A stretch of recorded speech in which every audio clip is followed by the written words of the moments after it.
I was particularly enchanted by something Velikovsky proposed in a work still unpublished at the time. He claimed that, in the earliest remembered epoch, the planet Saturn dominated the sky, close to the Earth, presiding over the mythic Golden Age. It was an outrageous idea, and yet I found in it the inspiration for a life's work. Ancient cultures the world over insisted that an exemplary sun once ruled the sky. For the Egyptians, this former power was the creator Atum-Ra, ruling from the center and summit of the sky. In ancient Mesopotamia, we see the primeval sun as a great turning wheel in the heavens, and the astronomers named this body as the planet Saturn. It was from the Romans that we received the planet's name, Saturn. But an archaic Latin name for Saturn was Sol, the sun. In earlier Greek texts, the planet Saturn, called Kronos, was also named Helios, the sun.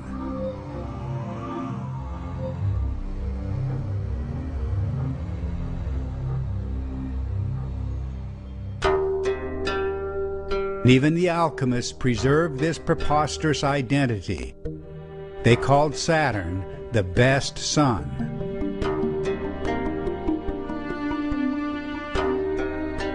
Best sun, superior sun, exemplary sun. The core idea always pointed directly to the axis of the sky, the celestial pole around which the heavens visually turn. As improbable as it may seem, this is where the Egyptians located their primeval sun god, Atum.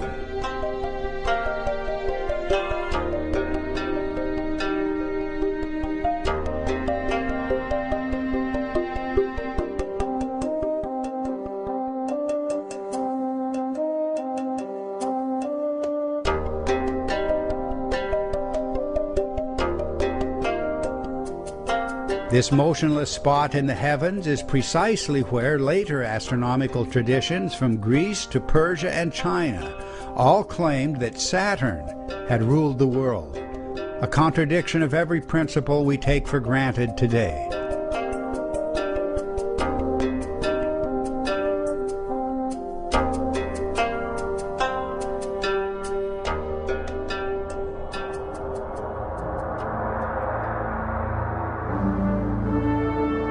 Ancient chroniclers insisted that the planet Saturn, now just a speck in the sky, had presided over the Golden Age, an epoch of abundance, cosmic harmony, and grandeur. The archaic name of Italy was Saturnia, and tradition held that this very name was given to the original site of Rome. The Sabbath, the special day of rest and reverence, was Saturni Dies, Saturn's Day, a day honored throughout the Mediterranean, the Near East, and beyond. The popular Roman festival, Saturnalia, was a symbolic return to the Saturnia Regna, Saturn's reign, the Golden Age. Much symbolic content of our own New Year's and Christmas celebrations will trace to the Roman Saturnalia and related ancient festivals. In one form or another, every culture that remembered Saturn's reign regarded the planet god as the father of kings, the father of the nation or the race. Ancient traditions identified the Ugaritic and Hebrew El as Saturn, and it was said that the Israelites once saw themselves as Saturn's children. In the same way, the Greeks invoked Kronos as their first father. And the Romans insisted that they were the true descendants of Saturn, arriving in Italy through the adventures of the legendary ancestor Aeneas.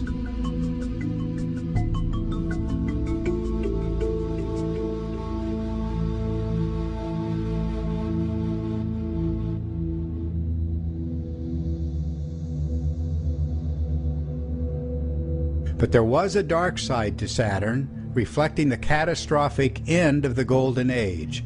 This was when, in the words of Manilius, Saturn, the first father, fell to the opposite end of the world axis.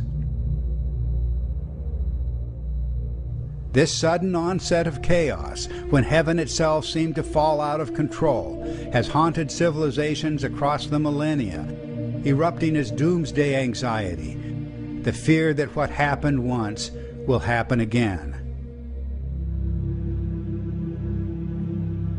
It's almost impossible to believe that ancient people sacrificed their own children, either symbolically or literally, to the planet god Saturn. Saturn was remembered as the devourer of his own children, and as Moloch, demanding sacrifice, and as El, or the Elohim, commanding Abraham to sacrifice his own son, Isaac.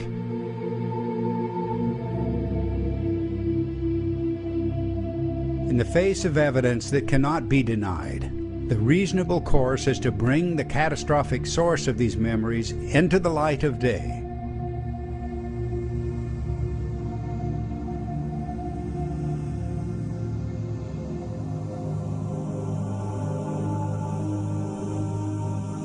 My book, The Saturn Myth, published by Doubleday in 1980, began the reconstruction of a spectacular formation formerly seen in the sky, a gathering of planets looming immense above the ancient witnesses.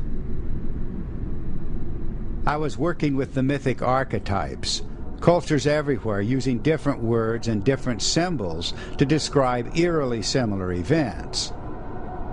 But the planetary model presented in the Saturn myth was far from complete. Amongst the greatest of enigmas was the cosmic wheel recorded by every ancient culture. Images of a wheel in the sky carved on stone are older than civilization itself. Many archaeologists see these wheels as an imagined vehicle of the sun rolling across the sky. But in its most common form, the cosmic wheel doesn't go anywhere. Often it rests on a stationary pillar, or atop a stairway, or ladder, or is turned by a rope while resting on an altar or table. And the spokes of the wheel are not functional as such. They are fluid and etheric.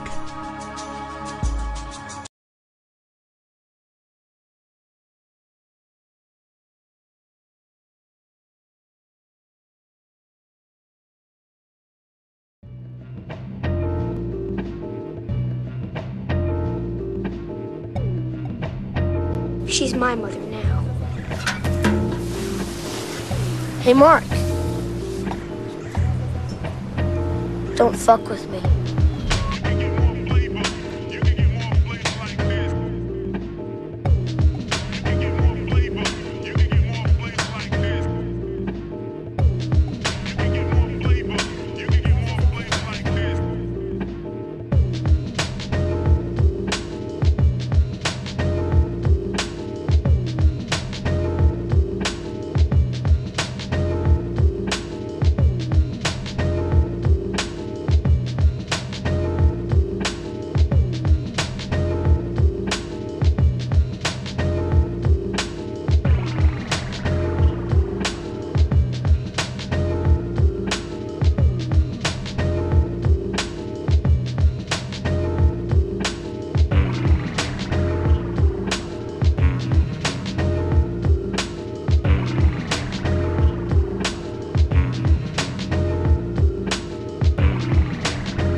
What's your serial number?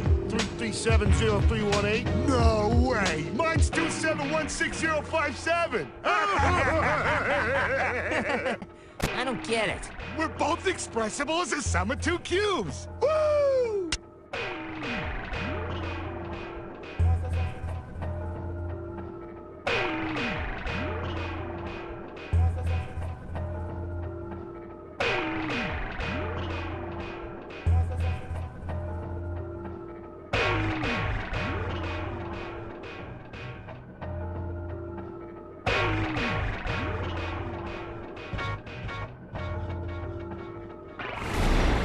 Die Gefahr ist real. Was ist denn, Emma?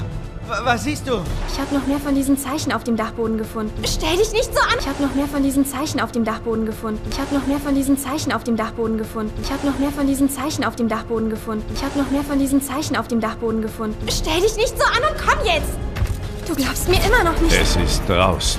Frankie, geh nicht da raus! Lass mich in Ruhe! Komm schon! Gehen wir raus, komm! Es ist im Haus. Ich werde nicht darauf gehen. Und es ist in dir.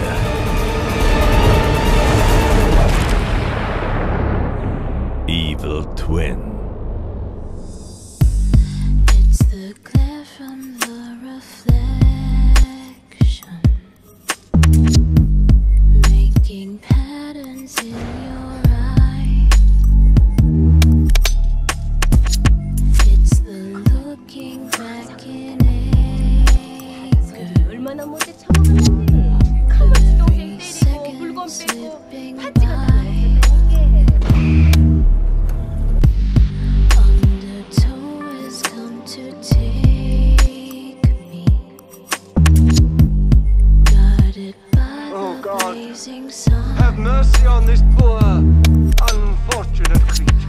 Look at everything around us. Look at everything Practice the black arts. Worship the devil. They're all slaves to Count Constein, and he is their evil master. You know what I want more than anything else. Let's open up. The gates of hell!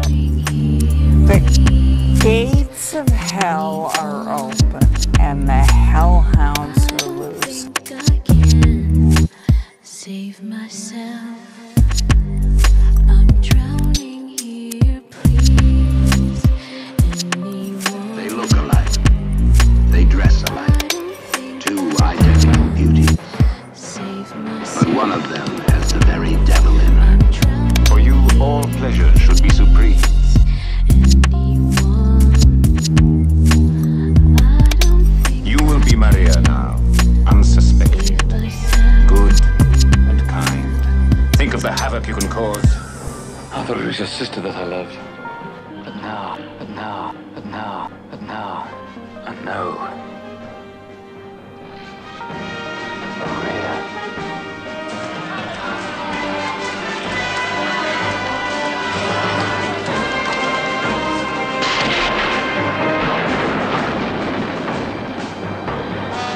Twins of evil. There's a tiny little window. Swarms of locusts fill the sky. Maybe I just disappear if I can keep my head above the tide. I know what I want. Let's open up The gates of hell!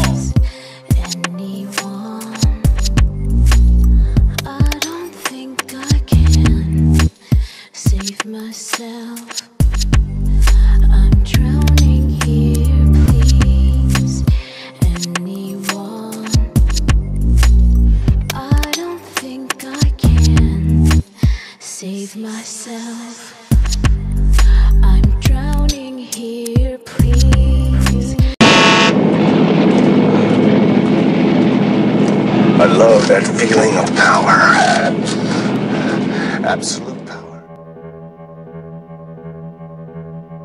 Still another alter ego of Yahweh was the God of Abraham, El, Bel or Baal Shaddai, the Canaanite fire and sun god. God spoke to Moses and said to him, I am the Lord. I appeared to Abraham, Isaac, and Jacob as El Shaddai, but by my name Yahweh I was not known to them. Exodus 6:3. The above passage is a clumsy attempt to disguise the fact that Yahweh, before choosing to reveal his name, had two predecessors, El and Shaddai. The change in name also suggests a change in gender. El Shaddai, the Thunderer, the Powerful, the Unchangeable, Invincible One, is one of the Judaic names of God, with its etymology coming from the influence of the Ugaritic religion upon modern Judaism. The word Shaddai, derived from the Phoenician root shd. Shaddai was one of the many gods in Canaanite religion. El Shaddai is conventionally translated as God Almighty, while a translation of El as God or Saturn, in Ugarit or Canaanite language is straightforward. The literal meaning of Shaddai is the subject of debate. The root word of Shaddad means to overpower or to destroy. This would also give Shaddai the meaning of destroyer, representing one of the many aspects of God. El Shaddai is also known as God of natural disasters, God of the mountaintops, God of the storm, and the name is used in context with volcano stories. In Canaanite texts the gods are often collectively called the Sadaim, which might be interpreted as the Almighty Ones. However, the interpretation of Shaddai as Almighty has in itself been questioned, some scholars concluding that it might refer to mountains. Tubal, among others, believes it should be translated as breasts, the Hebrew word for a woman's breast being shad. Thus literal translations of El Shaddai may be God of the breasts or the breasted God. El Shaddai also means sustainer or provider, like a mother nursing an infant. Like the Canaanites, the ancient Hebrews were polytheistic but gradually switched from polytheism to monotheism, adopting the belief in a single God, Yahweh. Their ancestors had worshipped other gods than Yahweh. Who were these gods? Biblical scholars have long noted that the God of the Hebrews had several names and epithets. The earliest were Shaddai, the mountain god or the god with breasts, Elon, the lofty god, and El, the mighty father god known as Saturn. Shaddai was the chief god of the Hebrew patriarchs.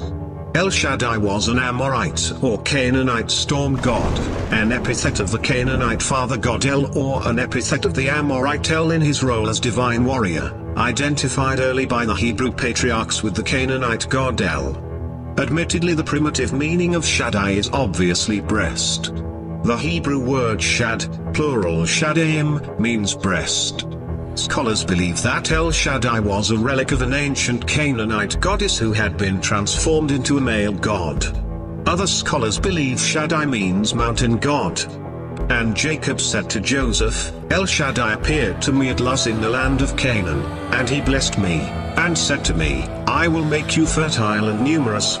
And Shaddai who blesses you, blessings of the breast and womb. Genesis 48:3-4, 49:25. This would make Abraham's God the God of the breasts, or a hermaphroditic deity, a male god who had incorporated female characteristics. This is not uncommon among fertility religions. Dionysus is among the various gods of this sort who had feminine qualities. Nonetheless, El Shaddai is a feminine noun. This is the Hebrew equivalent of Mother Nature. Greek translators suppressed the feminine translation of Shaddai to maintain an image of male strength. Author Bob Madison in his book titled Now and Then states, Enlil's youngest son Ardad. His name was Ishka, and his cult animal was the bull, which meant he of the mountain land. The Sumerian Ish was rendered Shadu in Akkadian, so that El Shadu became the biblical El Shaddai. Scholars speak of Ardad, whom the Hittites called Teshub, as a storm god, always depicted with a lightning thundering, and wind blowing, and thus the god of rains. The morning sun rising above the mountains is depicted on a cylinder seal, inscribed with the Sumerian designation of the sun god as Dim-Me, Ut-Ar, or Satum, that is the sun god or god Shaddai. Satum is the Babylonian pronunciation of the Assyrian Shadim, or Shaddi, meaning mountains, and is also equivalent to Suti, which is explained as high places, hilltops. There can be little doubt that this old Babylonian title is the origin of the enigmatical Hebrew Shaddai. While Dim-Me means creator, Dim-Me Satum simply translates as creator of the mountains. The Sumerians thought that the sun rose and set behind a twin mountain, the mountain of the east and west, which day by day guarded its rising and setting. Twin mountains solidly links this with Tubal's breasts translation. Understanding that Mother Earth's breasts was a metaphor for twin mountains. El Shaddai was identical with the El, that is El Shaddi of the Semitic Assyrians, the Dim-Me Satum and Ishka of the ancient Sumerians, the El Shadu of the Akkadians, and the El Elyon, or highest god of Melchizedek. All the references to Abraham's God are in the form of El, such as El Shaddai, God of the mountain, sometimes also referred to as the Almighty in the heavens, suggesting an astral deity. If it was Moses who gave the Israelites their God Yahweh, this God Yahweh was fused or synchronized with the gods El and Shaddai.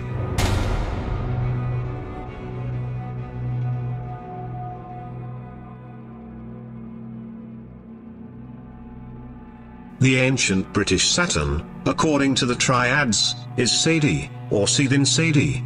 Satin or Sadie seems to be the male, as Side is the female impersonation of the god of fruitfulness.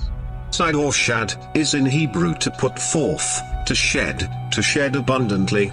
Hence Anglic shed and seed. Shed, shid, shad, or sid, is productiveness. As such it became very early adopted into false worship, when men began to worship the creature instead of the creator. Everything which sheds or produces, all fertility, is shed, a field is shed, the female bosom is shed. Hence in Ecclesiastes, shed is a beautiful woman. Sledden says, she was adopted into the Syrian mythology. In the Babylonian and Assyrian cultures she seems to have been known as Sit. Accordingly, Sidi was a legitimate title of Seers, the goddess of Gorn, and we learn from Sanchoniathon that Siton is bred Gorn. Sito was Seers. The Suddim, or gods of nature, were worshipped by the early inhabitants of Canaan. From them the fruitful valley of Suddim was named as early as the time of Abraham. Saturn wielding the sickle or scythe was likewise known as god of the corn and god of the harvest. The Canaanites and Israelites, following their pernicious example, offered their sons and daughters to Siddim, and the aboriginal Mexicans, before the arrival of the Spaniards, offered children in sacrifice at the first appearance of green corn above the earth. And again at the different stages of the corn's progress. Again we see the correlation of child sacrifice, linking El Shaddai with the likes of Baal, Moloch, Kronos, and Saturn. When Abraham was told to sacrifice Isaac, the present text, Genesis 22, is a conflation of Yahwist and Elohist material, to use the old classification. It is not priestly. Had a priestly writer written this text, the deity who demanded the sacrifice of the beloved son Isaac would have been El Shaddai. El Shaddai was later demonized in Psalms 106:37, condemned as one of the devils the Canaanite Sheddim, to whom the Israelites sacrificed their sons and daughters. Psalms 106, in fact, provides a concise chronicle of how the chosen people whored after other gods, that is, were polytheistic. Blavatsky states, El, the sun god of the Syrians, the Egyptians, and the Semites, is declared by Plato to be no other than Set or Seth, and El is the primeval Saturn, Israel.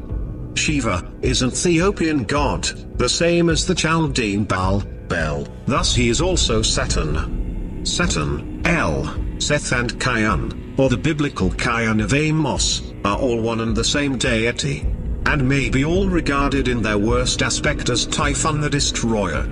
When the religious pantheon assumed a more definite expression, Typhon was separated from his androgyne, the good deity, and fell into degradation as a brutal unintellectual power. Set was worshipped as a god until the time of Ramesses, and after that the name Set became Typhon.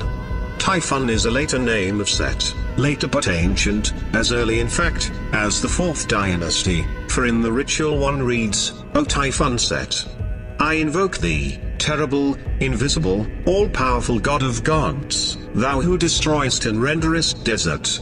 Typhon belongs most decidedly to the same symbolical category as Shiva the Destroyer, and Saturn the dark god.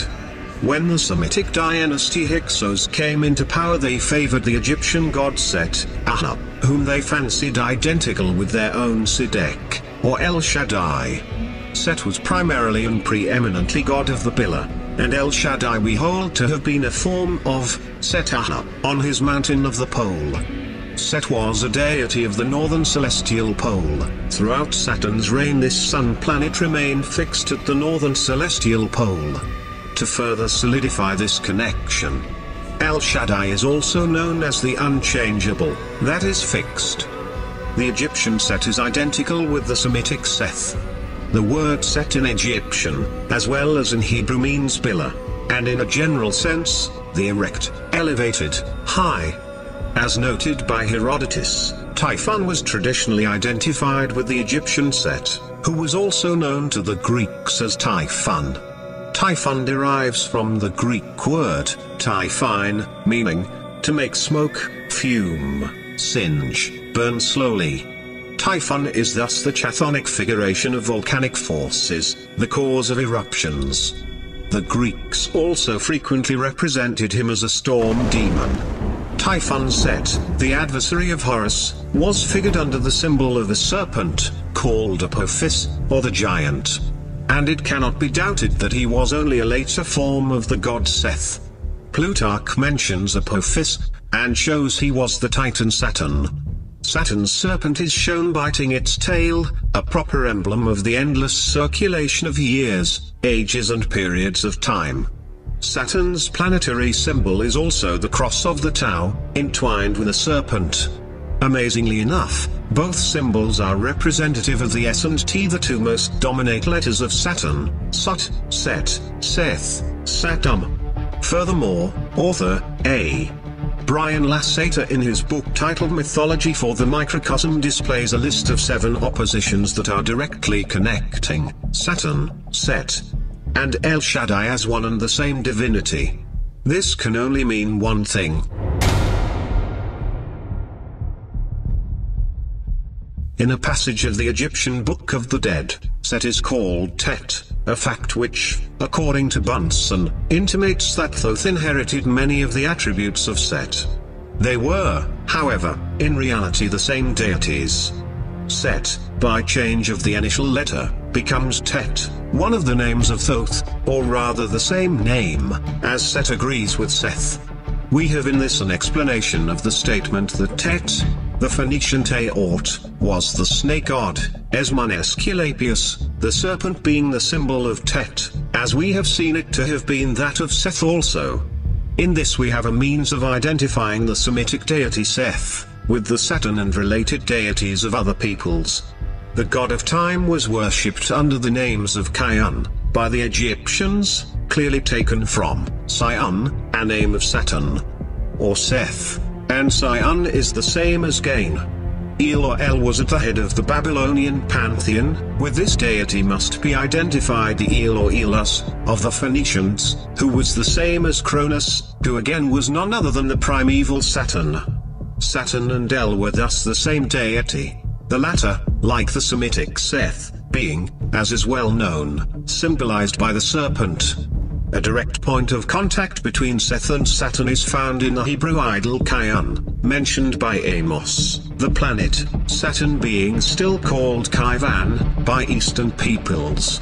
This idol was represented in the form of a pillar, the primeval symbol of deity, which was common undoubtedly to all the gods here mentioned. We may take the line of calling every system of polytheism, monotheism in disguise, or we must confess that the monotheism of the Israelites was polytheism in disguise. We find that El, Elohim, Yahweh, Elion, Kronos, Saturn, Uranos, El Shaddai, Baal, Bel, are after all one and the same, or else transmutable deities of the God of the Israelites.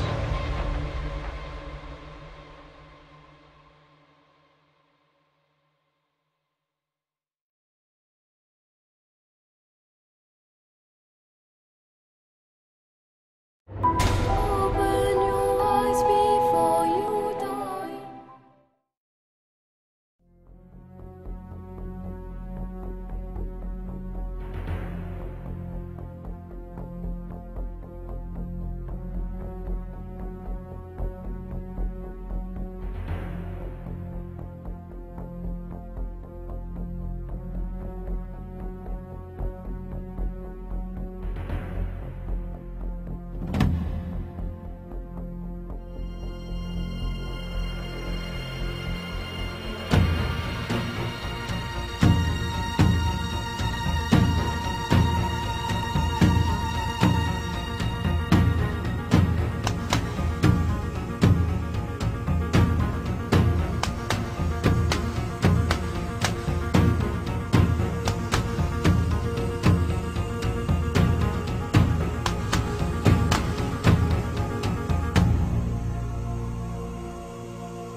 Awakening predisposes the shining ones with the skills and talents of way showers. In your capacity, you are grounded upon the earth experience to release the enlightenment. The attainment of the Arcturian alignment has drawn in the understanding of the secret of higher light respiration. You are ascending through the pathway of dimensional initiation through the guidance bonded by the teachers.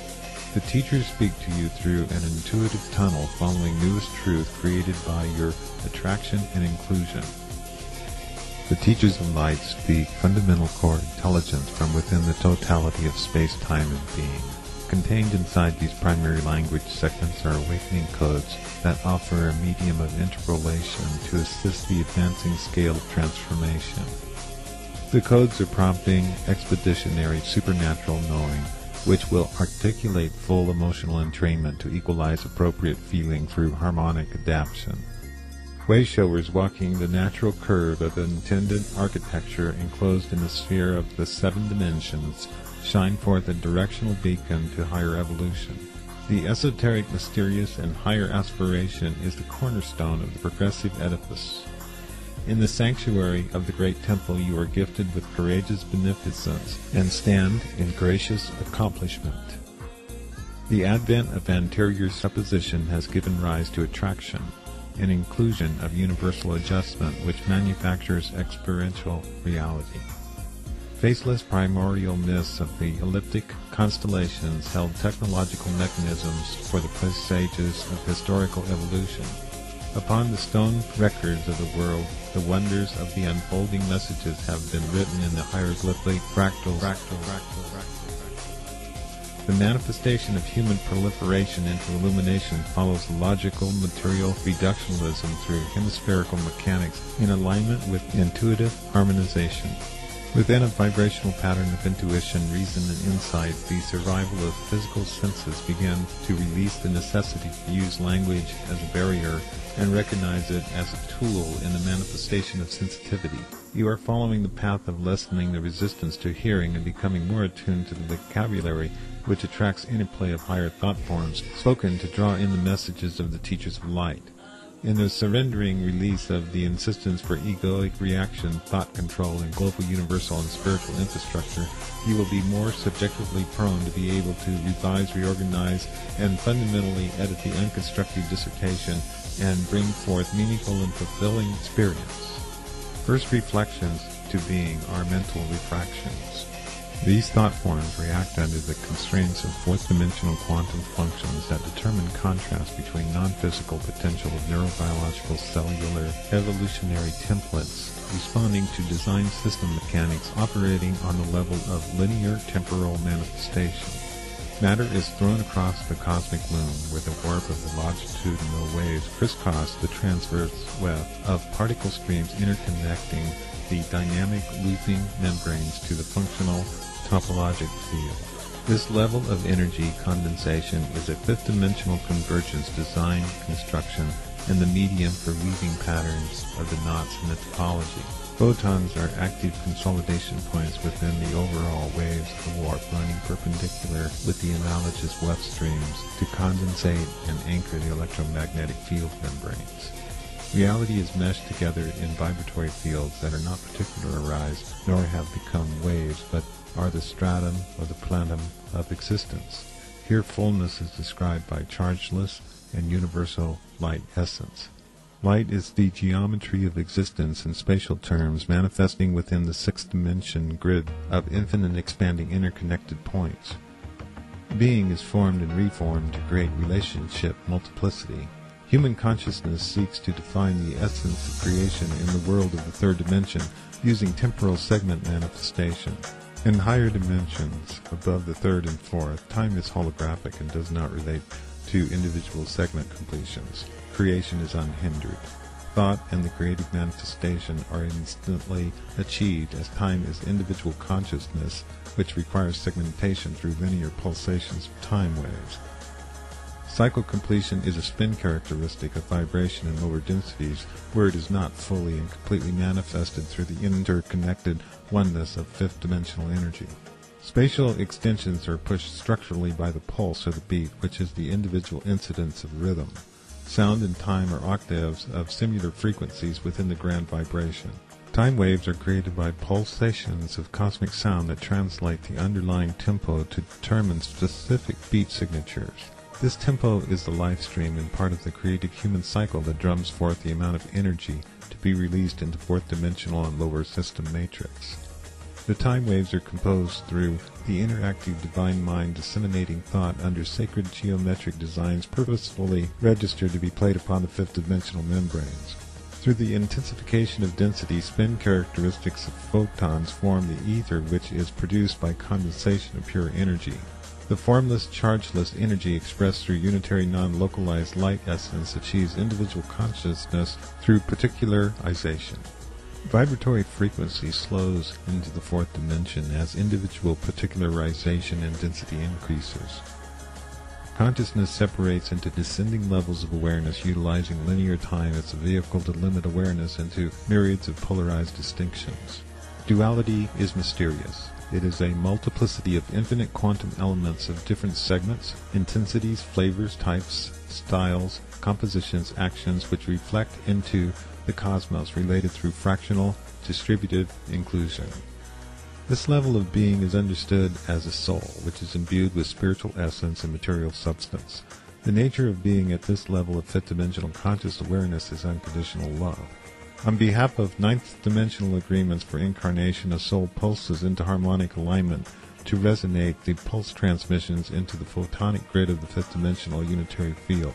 The soul expression accepts a fourth-dimensional timeline and is enveloped into the canopy of mental, emotional, cinematic astral mediums.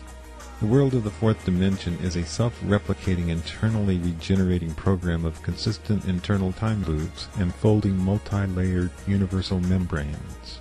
The study of this dimension is the design limit of contemporary science, which falls into the looking glass at the point of indeterminacy, relativity, string theories, and the expanding universe within the infinite landscape.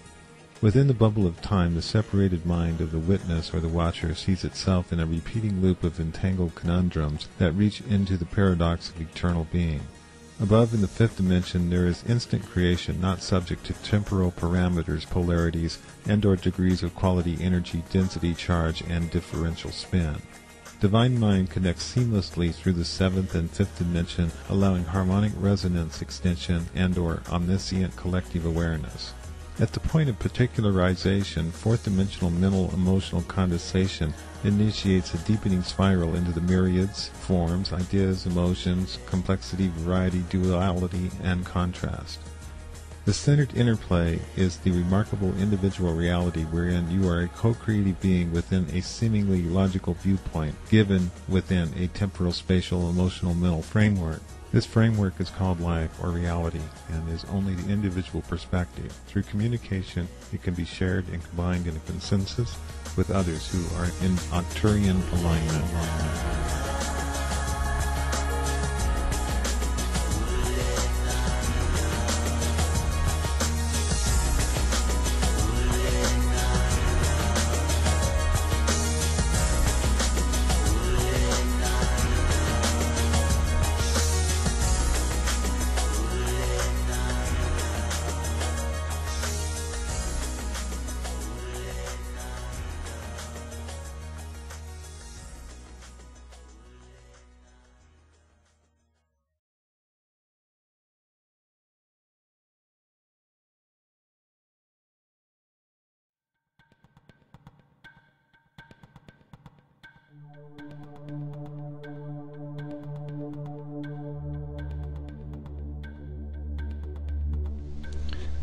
We have previously noted the many striking correlations between the astrological planet Saturn and the World Trade Center complex in New York.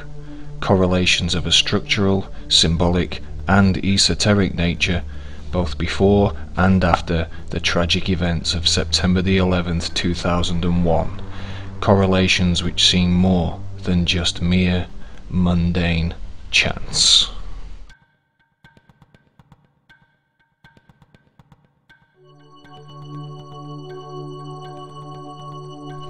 Ancient history is replete with symbolic, freestanding twin structures which often depict a deity at their center, or that simply stand as mysterious markers, like a gateway to some other unknown world beyond.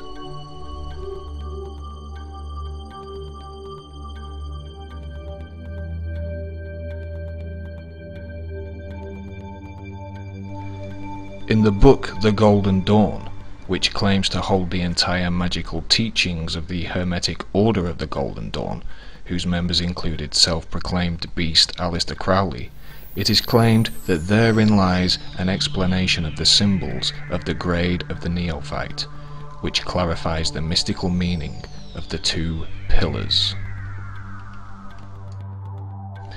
As the book continues, a magical ritual of the two pillars is outlined, and it is explained to the beginner that the mysterious and magical motif of the two pillars have many names and many historical origins. One of which, we are told, is from the Egyptian north and south columns of the gate of the Egyptian Hall of Truth, reminding us instantly of the north and south twin structures of the World Trade Center complex. Furthermore, in 33 Degree Mason Manly P. Hall's writings, The Secret Teachings of All Ages, more mention is made of the twin Egyptian obelisks, which are interchangeable with all the other twin structures throughout history. Hall asserts that the obelisks before the sanctuaries of Egypt have the same symbolic import as the biblical twin pillars of Boaz and Jachin of Solomon's Temple, monuments to which can be seen depicted with the as above, so below compass and square motif, symbolic of the seal of Solomon, the magical representation of the planet Saturn, which was in Gemini, astrological sign of the twins, on 9/11/2001.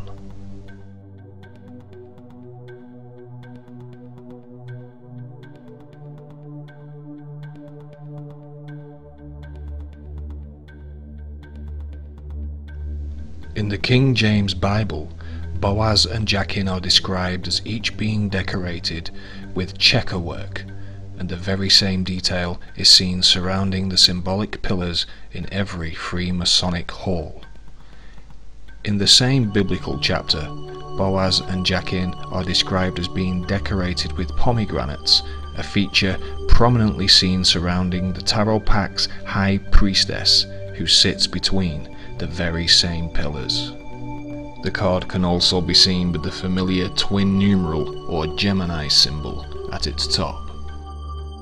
Boaz and Jachin magically represent polarity, polarities of dark and light, female, male, birth and death, and the interchangeable north and south, again reminding us instantly of 9/11's twinned structural centerpiece.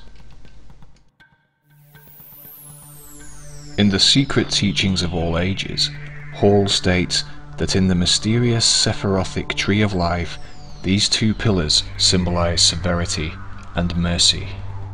The Tree of Life is, of course, the Kabbalah, a multi-symbolic magical map of consciousness, whose sephira or spheres incorporate the planets of astrology, which are linked by magical paths, each ruled by one of the Tarot Pack's 22 major Arcana cards. The two Masonic pillars Boaz and Jachin are interchangeable with the two outer columns on the Tree of Life, as highlighted here. As Hall stated, they are known as severity and mercy, more examples of their polarity, as noted earlier. The complete Tree of Life is interchangeable with another Freemasonic tracing board as seen here, which is orientated by the letters E for East and W for West at the top and bottom, which consequently orientates the two outer columns of Boaz and Jachin with North and South, giving us another direct hit with the North and South twin towers of 9/11's World Trade Center. Were these twin towers really built to reflect the magical motif of the ancient pillars Boaz and Jachin? Were they built to magically represent the knowledge encoded in the Kabbalah? If so, then where is the middle pillar?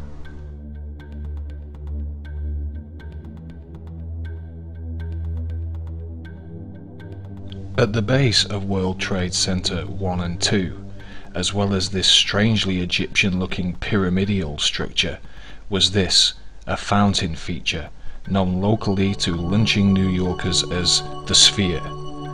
Standing between the two twin towers, the Sphere was commissioned simultaneously as work began at the World Trade Center site in the 1960s, seemingly integral to the complex's original design. The Sphere's actual artistic title is the Great Spherical Caryatid, named by its designer Fritz Koenig. A caryatid architecturally is a replacement pillar or column, and as the caryatid stood between the two towers, our replacement column would first translate to this, then to this, and eventually to this, giving us our missing mystical column. Is all this just mere chance, synchronicity, or the result of more than just a little help from a hidden helping hand? When Nelson Rockefeller opened the Twin Towers in 1973, he stated that the Twin Towers were a great marriage of utility and beauty. A definition of utility is designed for strength. Was this Rockefeller quote code for the two Freemasonic pillars, also known as strength and beauty?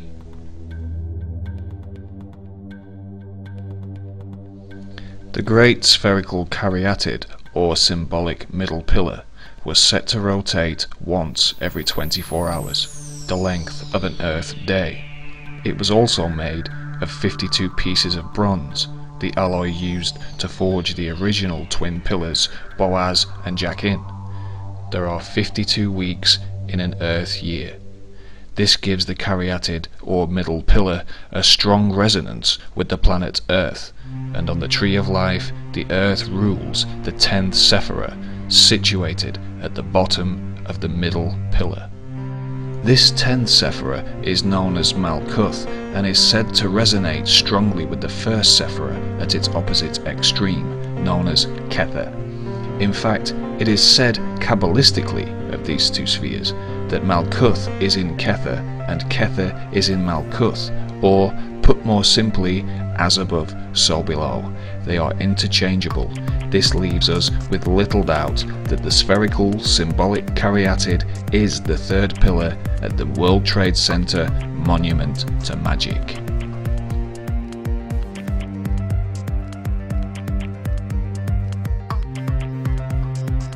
On the Tree of Life, Malkuth, the Earth Sephirah, is the 10th Sephirah.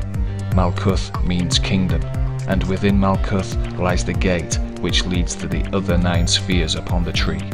This gate leads to the pathway which is ruled by the World Tarot card, which relates to the planet Saturn. The symbol for Saturn, the cross, is called the Tau, which is represented Kabbalistically by the letters TH, reminding us instantly of the poster for the 10th Kingdom with the same motif, in which a magical gate opens between the 10th Kingdom, New York Earth, and the other 9 kingdoms, magically informing us that even if you may not, some do believe in magic.